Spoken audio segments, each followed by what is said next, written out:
உந்தன் பிரசன்னத்தில் அமர்ந்திருந்து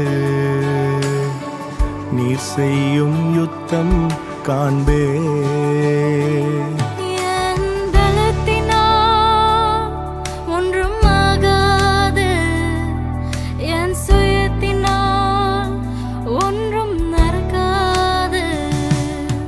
என் பலத்தினால் ஒன்றும் ஆகாது, என் சுயத்தினால் ஒன்றும் நடக்காது.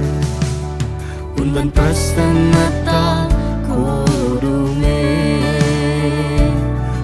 உந்தன் பிரசன்னத்தால்